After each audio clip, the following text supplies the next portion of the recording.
Hello. This is my first YouTube live stream. Oh, and it's cool. It can tell me that it's hearing my voice. I see little dots. That's really cool. I'm assuming that's what that means.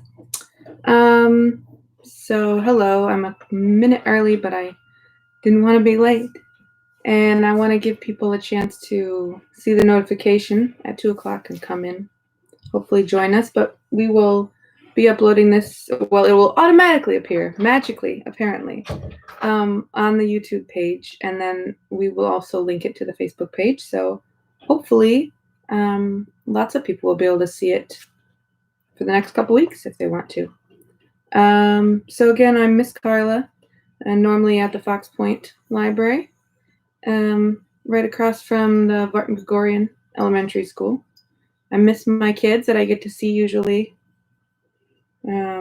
but I'm hoping we can communicate over the next couple weeks. So I'm going to continue reading Love, Sugar, Magic and A Dash of Trouble by Anna Meriano, which is a Rhode Island Latino Books Month award nominee for 2020 in grades 3 through 5. Also, I don't know if you can see, this is my kitty Charlie on my lap. She's kind of an anxious kitty, so sometimes she wants to be in front of the camera, sometimes now she's abusing the camera. Anyway, I've got a whole kitty thing going on today because I have my kitty cat shirt, my black cat shirt, which I actually have a cat that looks very much like this, and his name is Buddy. He's not in this room today. He's been a little sick. He's not feeling well. And I also have my kitty cat mug. So, I should have worn my black cat earrings maybe next time. All right. I hope everyone is doing well and finding things to do that you enjoy and getting a lot of learning and reading done, but also some physical activity. Oh, you know what else I did today? I did yoga. I found somebody on YouTube that has a whole bunch of yoga videos, and she's really good. And I went down in my basement and I played the video and I did my very best. I need to practice. Turns out yoga is pretty hard, but I think I can get better at it, and it felt good, and that's really the important thing. All right, so we are now on chapter 7, which is called Flower Snowflakes. Leo took a huge bite of the cookie and ticked the points off on her fingers as she chewed. "The bakery is magic," she said, trying to look sure and determined and not let her voice drift up into a question. "Alma and Belen and Marisol and you and—" She paused for another bite of cookie. "And Mama and Tia Paloma are all magic. The twins are doing something scary in the messages tent. That book had magic recipes for luck and growing hair." Leo thought about the past few days to see if she was missing anything. "Oh, and magic smells kind of like cinnamon or cloves, but better and more spicy." Isabel sat down on Mama's rolling chair. She rubbed her forehead with her thumbs. "Did you know you've been snooping since before you could talk? I used to catch you crawling into the cabinets at home and pulling out all the pots and pans." Leo tried to look very surprised, as though crawling into cabinets was something she had done a long time ago instead of something she had done just yesterday. "You were always asking questions, too," Isabel continued. "And you wanted to do everything we all did. Remember you cried because Mama wouldn't let you go to school when Alma and Belen did?" Leo remembered that story, even if she couldn't remember it actually happening. It wasn't hard to imagine her 4-year-old self feeling like her older sisters had left her behind. "Mama would be so upset if she knew about this," Isabel said. "You're still so little, and these things can be dangerous, Leo." "I am not little." Leo stuck her chin out and frowned. "I'm 11 and a half, and that's big enough for everyone to stop treating me like a baby." Isabel slowly shook her head. "Mama is going to kill me." Leo felt her stomach twist into nervous knots as Isabel stared down at her. Isabel, who hated to make Mama mad. Isabel, who was so proud of the responsibility Mama and Daddy gave her. It took one very long minute before Isabel smiled the same smile she used when she was offering to comb Leo's hair. "Oh, don't look so sick. I'm not a tattletale, no matter what you and Marisol think. But no more snooping, Leo. Enough. Leo hung her head. But what? Isabel looked down, straight into Leo's best puppy dog face. Oh, Leo, no, you already figured too much out. I can't tell you any more. Leo bit her bottom lip. Leo let her bottom lip poke out, hoping that Isabel could be convinced. Please, she said. Everyone's lying to me. I just want to know the truth. I really can't. Mama. Isabel tugged on her earring, a sure sign that she was about to give in. I'm responsible, Leo blurted. At least I can be more responsible, and I can learn Spanish. I can fix whatever I need to fix. Leo, Isabel looked ready to cry. It isn't something you did wrong. It's just, we have a rule. Mama would be... Oh, all right, Isabel cracked. I guess I can tell you. It can't do any more damage, right? She sighed, but a smile crept onto her face, and she patted Leo's shoulder. Give me the book, little Leo, and I'll show you something fun. Leo handed the book over and moved off the floor and into Daddy's desk chair next to Isabel. The women in Mama's family have always been brujas. Brujas? Leo didn't know the word. Bruja means witch.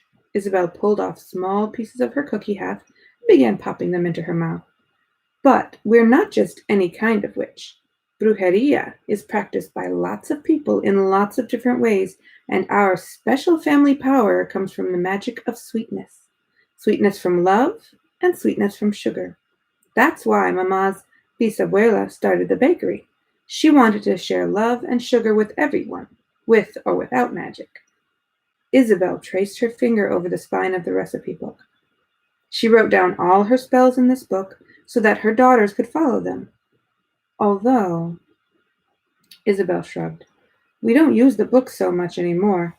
Mama set me and Marisol to work typing some of them up on the computer.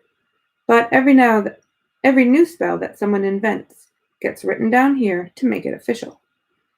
Any woman in the family can add new recipes. Leo felt a rush of pride. She wanted to hold the book again and touch the words written by her great-great-grandmother, by her grandmother, maybe even by Mama. Can I do magic too? She asked. I haven't done any yet, I don't think. Should I have done any yet? Do I have to make bread with ribbons? Leo, slow down, Isabel frowned. You have the ability to do magic. We all do. But it's normal that you haven't noticed it yet. The signs don't show until you're older, and it takes practice. Leo stifled a groan. Everything always hinged on being older. What signs? Isabel shook her head. Go grab one of the small bags of flour and bring it here, will you? Isabel flipped to a page near the back of the book. Leo had 100,000,007 questions that absolutely could not wait, but she suspected that the very top one on the list, can I see some magic, would be answered if she listened to Isabel. So she ran out of the office, pulled open the cupboard, and returned with a paper sack of all-purpose flour, 1 pound. She was finally getting an explanation, and Isabel had done something Mama didn't want her to. In this moment, anything might be possible. Thanks, little Leo, Isabel kept smiling. Now, this was the first spell I added to the book. It's sort of silly, but I've always liked the small details, the decorations and frostings, you know. Leo nodded. She knew that Isabel loved to use the icing bags to pipe flowers around the edges of tres leches cake and write Feliz cumpleaños or Felicidades in fancy script. She also knew that Isabel didn't really think that this spell, whatever it was silly. It was special, precious, and Leo felt all the sweetness of her sister's love in the offer to share it. She leaned over the book and read along with Isabel. Nieve de harina. Snow? Leo asked. Flower snow, Isabel translated. Flower snowflakes, really. You'll see. She opened the bag of flour. She took a pinch of the white dust with her right hand and placed it in the palm of her left hand. Baking and magic have the same 3 parts, she explained. 1, The ingredients. Always make sure the ingredients are the best you can get so that your spells and your cakes are as strong and fresh and rich as possible. 2. The recipe or spell. The what and how and when and at what temperature. The more complicated the recipe, the more carefully you have to follow it. 3. The heart. You know you have to put your heart into baking, right? It's the same with magic. Leo nodded, her heart knocking against her chest. Isabel's words didn't feel like strange magic. They were familiar advice. Mama always encouraged her daughters to put their own spin on recipes, to trust their taste buds, and to add love to every mix. It's a recipe, not a rule book, she had said once when Isabel was worrying over substituting brown sugar for white. Leo felt warmth spread from her stomach to her cheeks as excitement filled her. Isabel's explanation felt like a perfectly solved math problem. Leo didn't need to check her work to know that it made sense.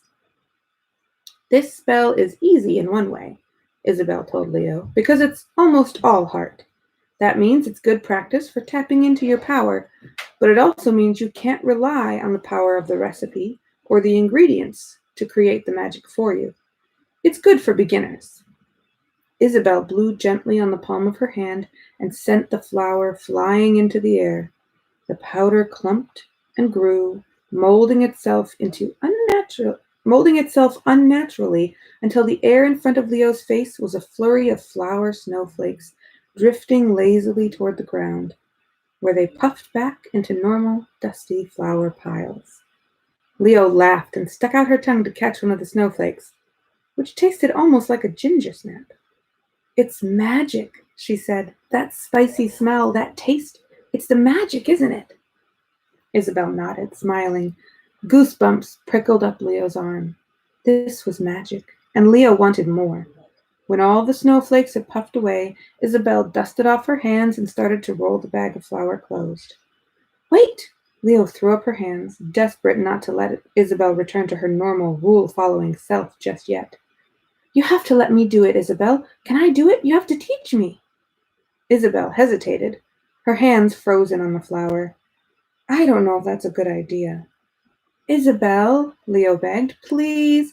It's just a tiny spell, and I just want to see if I can do it. I just want to see if I really have magic.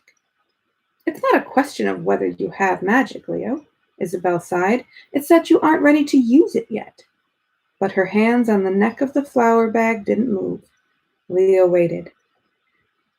Okay, Isabel said after a long pause. Here's the deal. I know how exciting the magic can be, and I hate when my mom makes me wait to learn new things, and I don't want to do that to you. But if I trust you, you have to promise to use your good judgment, okay? Leo nodded so hard her neck popped. Isabel sighed. Mama is going to kill me, she said again. But what am I supposed to do? Say no to that pitiful face? She unrolled the bag, reached in for a pinch of flour, and placed it in Leo's outstretched palm. I hope you appreciate how much we spoil you, baby of the family. I do, Leo said. You can try the spell, but don't be disappointed if you don't get it on your first try. You're still young, and it's hard to learn how to get hold of the magic. It takes patience. Patience had never been Leo's strong point. She immediately blew on her palm and coughed as the flour rose in a cloud and choked her. Isabel covered her mouth, but her eyes betrayed her amusement. Leo frowned. Why can't I do it? She asked, her voice small. A louder voice inside her head, the voice that whispered mean things about her hair and convinced her to stay quiet around strangers, spoke up. You probably don't have magic. Maybe every woman in Mama's family carried magic powers except for Leo. What's wrong with me? Absolutely nothing, Isabel explained, except that you're 11. We start training at 15. That's when Mama will tell you all the history, and you'll be initiated into the family magic, and like Alma and Belen, Leo interrupted, with the candles and the dresses and the dough, but they're only 14 still. Leonora, how do you know about that?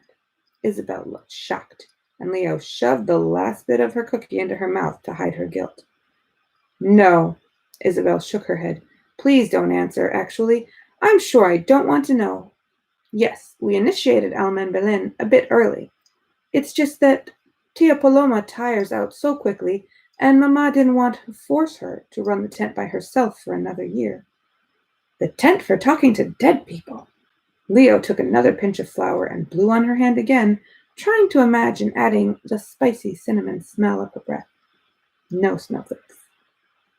Isabel nodded. Messages, she said. Just short ones, usually. The twins have the power to channel the dead, but it drains them. They're lucky to share the gift. Leo nodded, her heart pounding. Her sisters were possessed, but not by evil spirits like the movie. They were possessed by dead people, but Mrs. Gomez's dead husband by any other visitor from the other side. It sounded scary, but Leo thought Day of the Dead was invented as a way to talk to people who have passed away, to remember them and show them that you still love them. If messages help people do that, they couldn't be so scary. Leo looked at the flour she had spilled on the floor, disenchanted. She bit her lower lip and tried not to show her disappointment. Why, don't worry, Isabel said softly. I told you, no one gets a spell right on their first try, especially before they turn 15. She cupped her hand over Leo's, hiding the flour. Just forget about the magic for now, and you can try again in a few years. At least now you know, right? Leo shrugged. She didn't want to wait until she was 15. If Alma and Belen could be initiated early, then she could be too. She would just have to prove to Mama how talented she was and how much help she could be. Can I see you do it? Leo asked. Just one more time. Isabel smiled, waved toward the dusting of flour on the ground, and held out her cupped hands to catch the resulting storm of snowflakes. They danced upward through the air like someone had hit rewind on winter. When it was finished, the floor was clean, and Isabel held a bit of flour, which she carefully brushed into the trash can under the desk. You did it different! How could she learn if her sister was going to change the rules from moment to moment? You didn't blow on it. I told you, this spell isn't about having a strict recipe, Isabel laughed. It's about the feeling. Don't worry, you'll understand someday. Leo frowned and reached for one more pinch of flour. Someday didn't interest her. She had tried thinking about magic, scrunching her forehead and puffing her chest, as if she had some previously undiscovered magic muscle she could flex. Now, instead, she focused on the flower in her palm and thought about snow. Leo had seen snow only once, 4 Christmases ago when Rose Hill had suffered through an unusually cold winter. On Christmas Eve, after Mama had bundled Leo into her warmest red jacket and piled everyone into her minivan for midnight mass, Leo sat in the pew, snug between Daddy and Mama, and fell asleep to the voices of her family and neighbors, singing verses of Silent Night in English, Spanish, and German. She barely stirred when Daddy carried her out to the truck or when he tucked her into the seat between Isabel and Marisol. But on the way home, Isabel took Leo's shoulder and Alma and Belen's, and even Marisol oohed and ahed because the freezing night had really frozen and small white dots sprinkled the windshield. When they pulled into the driveway, everyone got out of the car and stood in the front yard, heads tilted, arms outstretched. Mama called it un milagro, a Christmas miracle. Daddy scooped up the thin layer of snow that was sticking on the roof of his truck and made a snowball that hit Mama when Marisol ducked. Alma and Belen crouched to watch the snowflakes melt as they hit the sidewalk. Isabel hummed Christmas carols and smiled and waved at the neighbors who were also outside, some in robes and slippers, some still in church dresses and ties. And Leo stared up at the sky and watched the flakes dance like lazy shooting stars. It was a sweet memory and a snowy memory, and Leo held on to it as she closed her eyes and blew on the flower in her palm. Her breath felt cold against her skin. She opened her eyes and breathed in the smell of flower dust and the tiniest hint of spicy magic. Oh, Leo, that's wonderful! Isabel clapped her hands as the small snowstorm whirled and disappeared. See? You have nothing to worry about. In a few years, you'll start training with Mama, and you'll learn to use recipe spells and, oh, Isabel pulled Leo into a hug. You're growing up so fast, little Leo. Go enjoy the festival now, won't you? The magic will wait. Besides, I have work to do. Leo nodded, her throat suddenly tight. Thank you, she whispered. Thanks, Isabel. What are big sisters for? Isabel stood, wiped her hand over Mamma's desk to make sure no flour was left on it, and put the spell book back on the shelf where Leo had found it. But Leo, try to be patient now. Remember, best judgment. She rolled the top of the flour bag closed and took it with her back into the kitchen and out through the blue swinging doors to the front of the bakery. With the rule-breaking Isabel fading away, Leo knew she had to act now as if she wanted Leo knew she had to act now if she wanted to learn more about magic. She loved her sister, but she couldn't stop after one puny snowflake spell. Moving fast to avoid suspicion, Leo darted to the bookshelf and pulled out the biggest hardcover book she could find. Make cakes like the greats! She pulled the glossy paper dust jacket off the book and wrapped it over the spell book. It wasn't a perfect fit, but Leo thought that if she tucked the book under her arm, no one would notice the creases. She peeked out from between the blue doors, made sure to wait until Isabel had her head buried in the display case, reaching for a special pink cookie, and then ran. Out from behind the counter, through the line of people, out the front door, and into the bustling street. Mr. Garcia played his guitar for a small audience and sang requests for old songs and love songs and songs for the dead. Mama and Daddy sang along as they passed out thin sample slices of pan dulce to anyone who walked by their table. Leo squeezed the magic book between her elbow and her ribs, hoping her skull face paint masked her guilty nervousness. Can I have the keys? She asked Daddy, when his hands were full, making change. I want to leave my book in the car. Without even looking up, Daddy pulled the truck keys out of his apron pocket and dropped them onto the table. Go play some games, mija, he said, while smiling at a customer. Leo nodded, grabbed the keys, and walked away as fast as she could without looking too suspicious. She left the book of spells in the cab of Daddy's truck, tucked under the back seat so no one could look in and see it. Only then did she return to the festival and go looking for Caroline. That was the end of that chapter.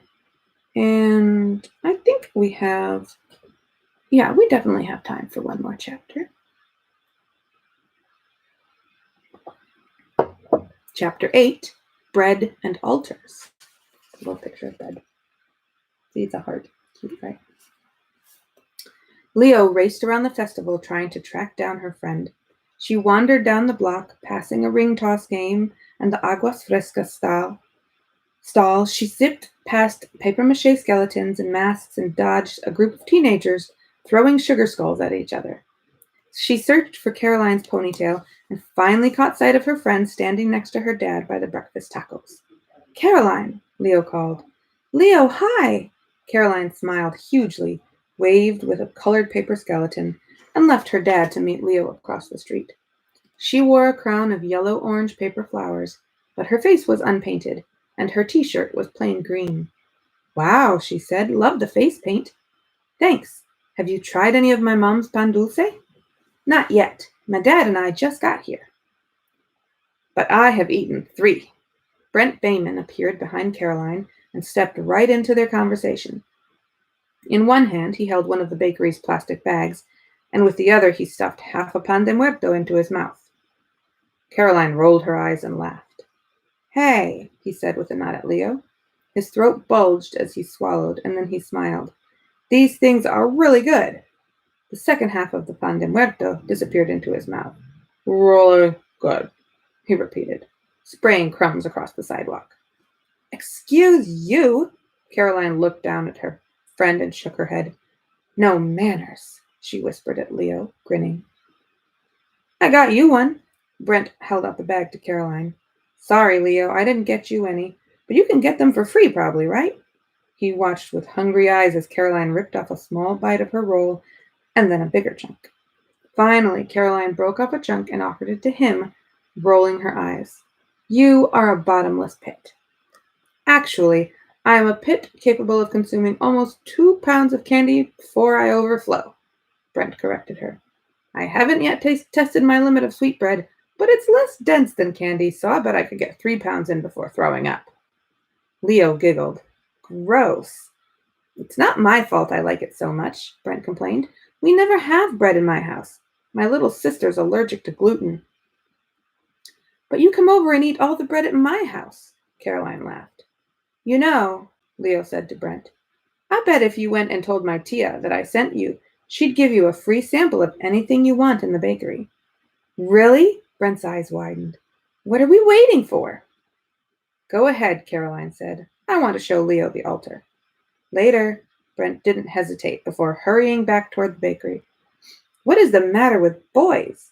Caroline asked as she pulled Leo toward the ofrenda table in front of Alma and Belen's tent. It was filled up with mini altars placed by families in memory of loved ones. Orange marigolds and white candles spread across the tables, and colorful strings of papel picado, tissue paper cut into intricate designs, lined the edges.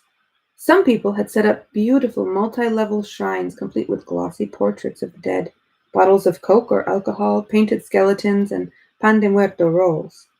Families who had spent less time preparing for the holiday clumsily assembled altars with the help of construction paper and craft supplies strewn across the tables, laughing at their lopsided results. That was the part Leo loved most about the festival. Everyone got to celebrate in whatever way they wanted, and nobody was left out, even if they didn't know what they were doing. This one is ours, Caroline said, pointing to a construction paper altar near the end of the table. We made it first thing when we got here. The altar stood up, folded in 3 parts like a poster board, with a picture of Mrs. Campbell, a bottle of orange Fanta, and a decorative marker pattern of butterflies and flowers. It's not very good, Caroline blushed. It's perfect, Leo said, her heart hurting. She wanted to tell Caroline about the secrets, the magic, the messages. The twins' tent was so close. It wouldn't be fair not to tell Caroline that there was a way to speak to her mother again. I thought I would be sad, Caroline admitted quietly. She touched the altar. I've always loved the festival, but I thought it would be too hard this year. I thought it would remind me how much I miss her. But it's a celebration, and I feel good. Leo closed her mouth and bit her lips closed. Maybe telling Caroline about the magic wasn't such a good idea right now.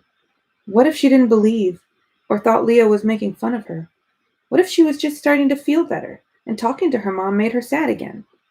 Besides, Leo didn't want to let her family down, spreading their secret right after Isabel had trusted her with it. Instead of speaking, Leo hugged her friend. So, Caroline said after a minute, are you going to tell me about skipping class? Luckily for Leo, she didn't have to make up a lie, because Brent returned with 2 fistfuls of sweet bread. Caroline gave Leo a wink and mouthed, tell me later. But Leo only glanced guiltily back at the bakery. She didn't want to break Isabel's trust, or do anything to hurt Mama. What was worse, breaking her promise to her family, or keeping secrets from her best friend. That was the end of chapter 8. That was a short chapter after a long chapter. When does chapter 9 end? Oh, here. All right, one more chapter. Chapter 9, Naughty Cookies.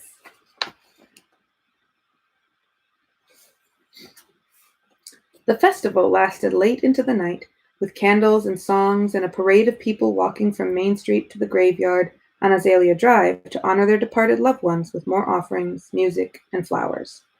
After the streets cleared, Tia Paloma and Isabel closed down the bakery while Mama, Daddy, and the exhausted twins helped the other volunteers pack away the tables and tents and chairs that had been set out. Marisol hid behind the counter, texting her friends, and Leo stood nervously in the bakery kitchen, making sure no one went into the office to discover the book was missing. Leo apologized for knocking the cookies over earlier. Mama couldn't stop smiling, patting Leo on the head and kissing Daddy's cheek and dreaming out loud about the mansion she could buy if every day had this much business. With all the orders taken, their dream house was getting closer every day. By the time Daddy drove the truck home, the family barely had energy to wash the paint off their faces before falling asleep, and in less than an hour, the house was silent. But Leo couldn't sleep. With the moon shining through her window blinds, Leo stared at the door to her closet where she had hidden the stolen recipe book. Tires screeched on the highway, and the floating red numbers on Leo's alarm clock showed midnight. Leo pushed aside her comforter and tiptoed across the room, dodging coloring books and dolls left all over the floor. She groped through her underwear drawer for the hidden book. The house stayed silent. Leo pulled the chain on her bedside table lamp and flipped the pages, inhaling the paper and bread scent. She wanted to do more magic. She had to do more magic. Her hands and legs itched, and her brain whizzed. Leo's bedroom was the smallest in the house. But that had never bothered her much, because her room came with perks. The entire back wall was lined with built-in bookshelves surrounding a long desk that held the red and white wooden dollhouse Daddy had built for Isabel and Marisol, that had been passed down to Alma and Belen, and finally to Leo.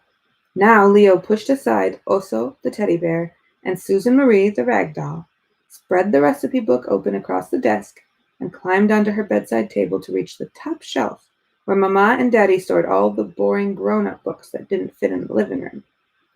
Leo stretched up until she could reach the English-Spanish dictionary Alma and Belen had shared for their 8th grade Spanish class. She placed the thick blue paperback next to the leather-bound spell book and pulled her old rocking horse over so she could sit facing the desk. She opened the recipe book and started flipping, paying attention mostly to the illustrations and any words she recognized. Some recipes took up multiple pages and seemed to require weeks or months of preparation. Others, like Isabel's snow spell, were simple enough to be explained in a few sentences. Leo saw cakes that had nothing to do with babies. No, Leo saw cakes that had something to do with babies. Delivering them, caring for them, making them? Leo wasn't sure. And pies that would help with training pets? Not everything required baking, but every recipe made something sweet. Leo flipped between the dictionary and the recipes, marveling at all the things her family's magic could do. It made her fingers itch. She couldn't wait until morning, much less until she was in high school. She needed to try these recipes now. She needed to bake. The picture that finally caught and held her attention was a flock of pigs with wings flying off a baking tray. The recipe was for galletas voladoras. Galleta meant cookie, and Leo recognized that puerquitos, pig-shaped brown sugar cookies in the illustration. She flipped to the almost back of the Spanish-English dictionary. Volador meant flying. Flying cookies couldn't be too much harder than flying flour, Leo thought. Under her bed, Leo found the easy-bake oven she had begged for on her 6th birthday. All her sisters were allowed to use the kitchen oven by that time, and Leo had been tired of being the only one who couldn't bake things on her own. Plugging the oven's short cord into the socket next to her bedside table, Leo was pleased to see that the light bulb inside still worked. The plastic toy oven would help Leo keep up with her older sisters again. Leo would never get away with sneaking into the kitchen and rummaging through the pantry in the middle of the night. But her easy-bake oven came with powdered cookie mixes in tiny paper packets. Isabel had said that magic was mostly about your heart, though Leo would have preferred making a batch of real puerquitos.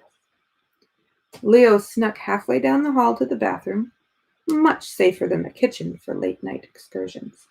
As she filled a pink plastic cup with water, she jumped at every creak and splash, and when she turned around and saw a pair of glowing eyes staring from the hallway, she nearly jumped out of her skin. It was only Señor Gato. Leo wondered briefly if he was magic too. Weren't black cats supposed to be? Would Señor Gato tell Mama? But he simply jumped onto the counter and rubbed his back against her elbow in lazy circles. You better not be a spy. She shook her finger at the cat, who meowed and batted at her hand. After a few scratches behind his ears, Leo returned safely to her room with the water and closed the door behind her. Ripping the cookie mix open sent yellow dust floating across Leo's floor. She tried using Isabel's spell to clean the mess, but she was too excited to concentrate on snow. Instead, while she poured cookie powder and water into one of the plastic easy-bake mixing bowls, she tried to fill her mind with memories of flying dreams and trampolines and watching hummingbirds buzz around the sugar water feeders Daddy put out in the front yard every spring. When the dough was soft enough to shape, she popped a pinch into her mouth as a test. It tasted like super sugary chemicals. Store-bought mixes were nowhere near as good as Mama's recipes, but if magic came from sweetness, then Leo was sure that these cookies would hold their fair share of magic. She added 2 more packets of mixed powder and the rest of her water till she had enough dough for a whole batch of cookies. Then she took a small ball of it and started to shape the miniature oval that would become the body of the pig. To make the real cookies, Mama used a rolling pin and cookie cutters. Cutting the cookies was one of the first things Mama ever let Leo do in the bakery. Leo remembered how she had cut carelessly, making a whole tray of puerquitos that were missing limbs, ears, or tails. Mama had baked and sold them anyway, advertised as Leo's lucky pigs. Now, Leo didn't have cookie cutters, but she had no trouble shaping the miniature snouts and ears, and she added tiny dough wings over the shoulders of the pigs to make them true flying cookies. As Leo slid the first cookie into the tiny slot in the Easy Bake Oven, she closed her eyes and thought about flight again. She was almost sure she felt a tingling in the back of her throat, a sense that she was really working magic. But it was hard to tell if she was imagining it.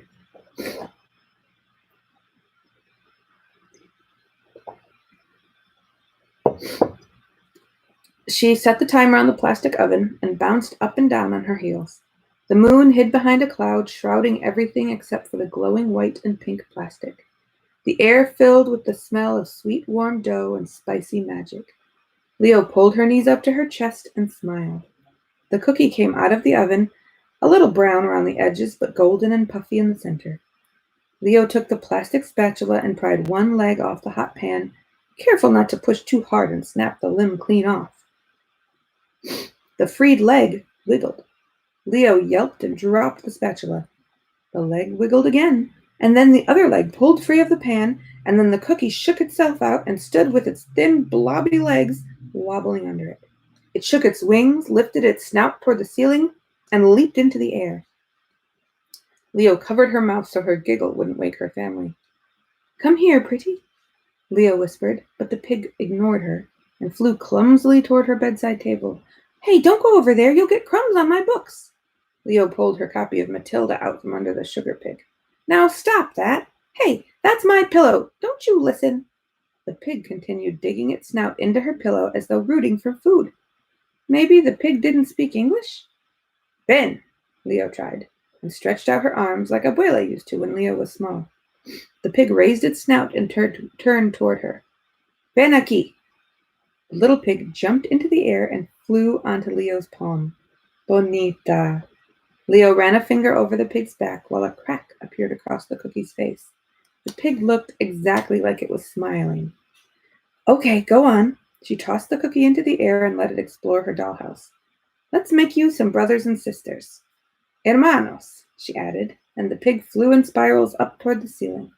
Leo took this as a sign of approval.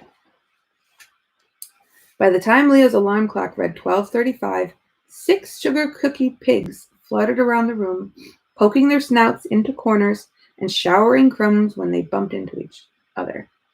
Leo reminded herself to find an excuse to sweep in the morning, because the last thing she needed was ants.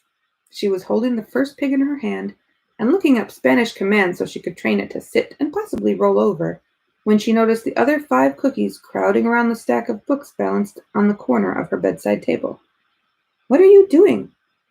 The pigs rushed the pile and, with more force than Leo would have thought their crumbly bodies could handle, shoved the books off the table and onto the ground with a loud thump.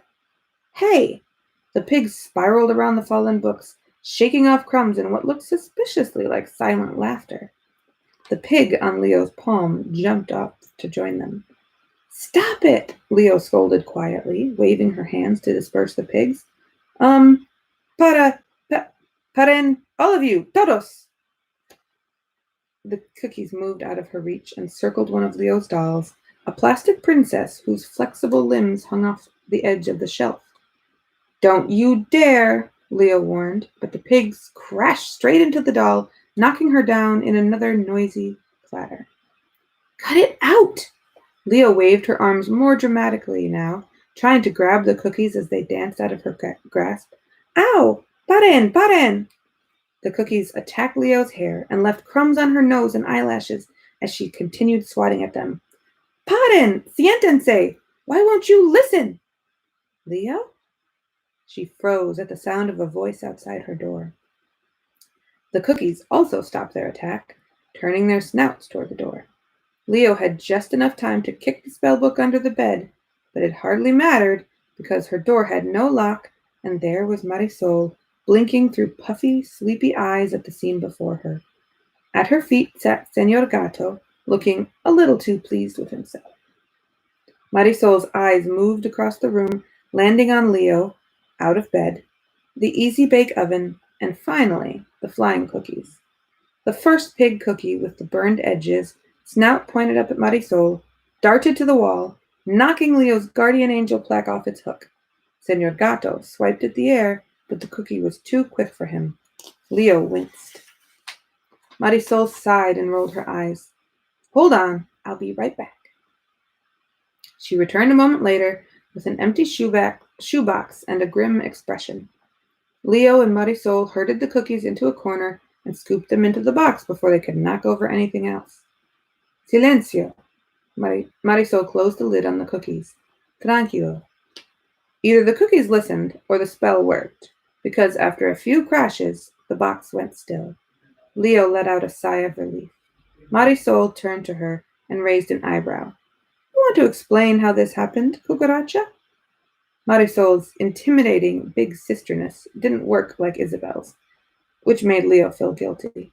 Instead, Marisol had a way of making Leo realize exactly how silly she was being, which was an even worse kind of embarrassment. Marisol's face always seemed to ask, do you try hard to be this annoying, or does it come naturally? Isabel told me about magic, Leo blurted. It probably wasn't right to tell on her sister, but the secret was out already. She showed me spells. Uh-huh.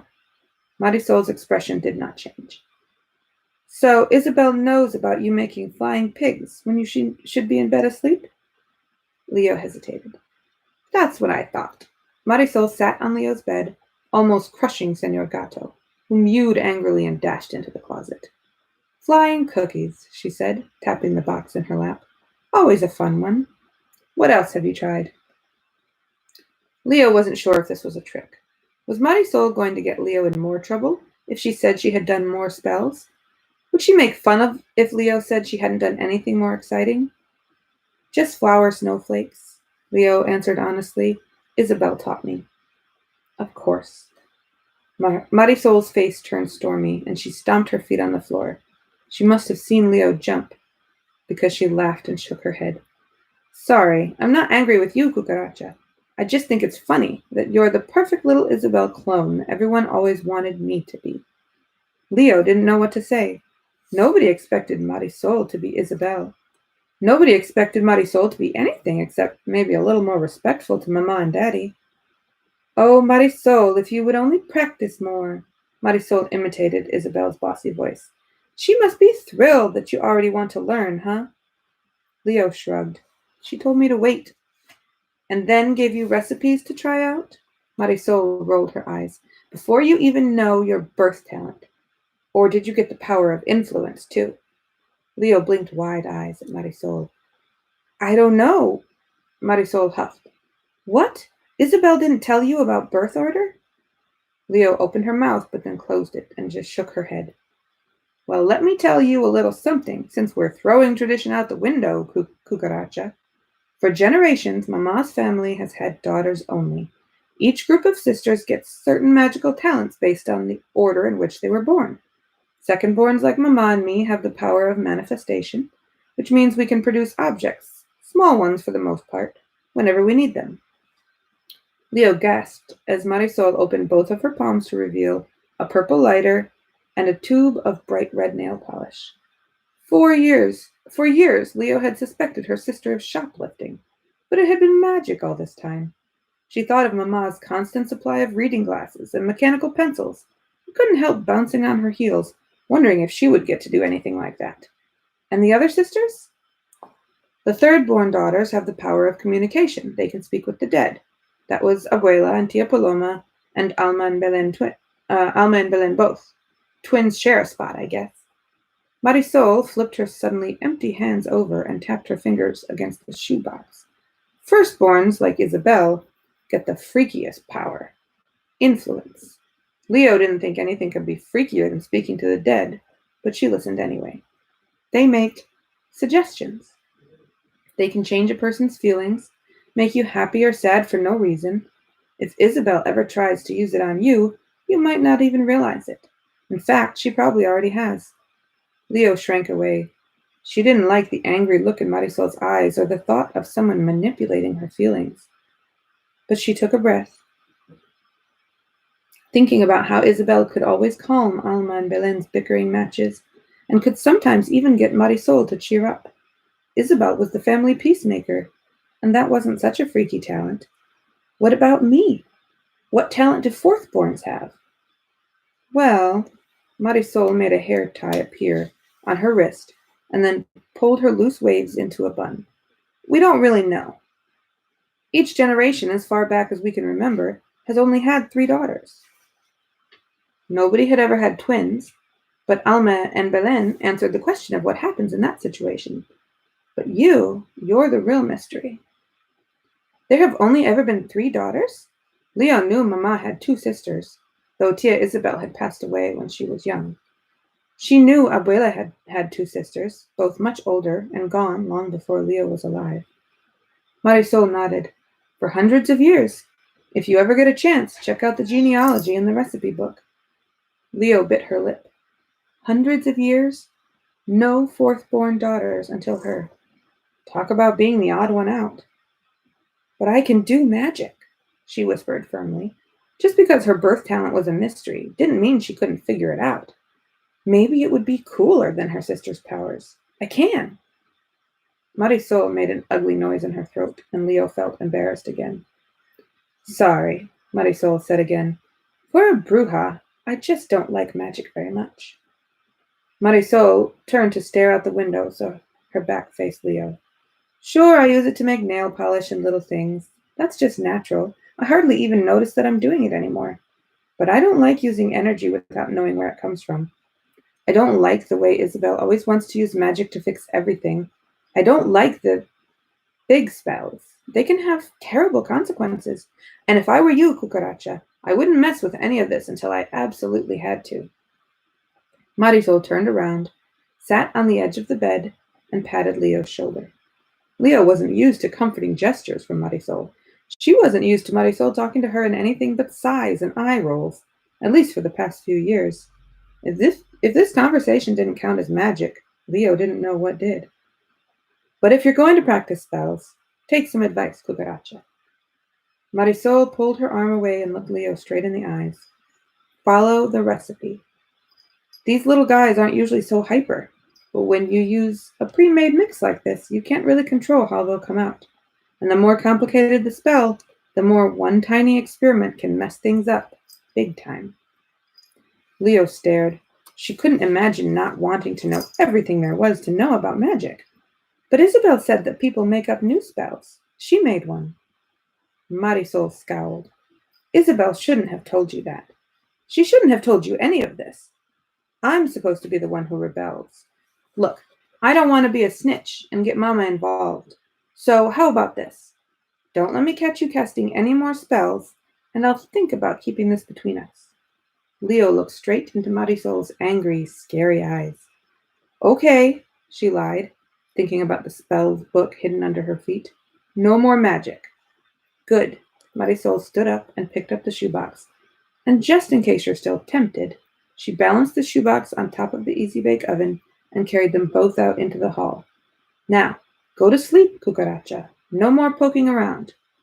Leo turned out her light, crawled into bed, and pulled the covers up over her ears. She did not poke around anymore. She did not cast any new spells. But between everything Marisol and Isabel had told her, Leo had a lot to think about, and she stayed awake late into the night. She had no intention of forgetting all about magic for the next 3 years. She'd just need to be quieter about it next time. That's the end of chapter 9. I wonder what Leo's birth talent is. Maybe it has something to do with snooping around or being sneaky, because she seems like a pretty sneaky kid. I also, as I was reading, I realized this chapter was called Naughty Cookies. And at first I thought it was because Leo was being naughty by making the cookies, but then the cookies turned out to be naughty too. I thought that was really cute. All right, I will see you guys again tomorrow at 2 o'clock, but please check out our the rest of the videos on our YouTube channel. We'll post links to the Facebook page if we're posting the videos here first. And I'm going to be working on setting up some playlists so all of these videos are a little bit more organized. So you can go through session by session in case of the chapter books, or base it on age or grade level when you're looking through all the videos that we've got posted. Okay.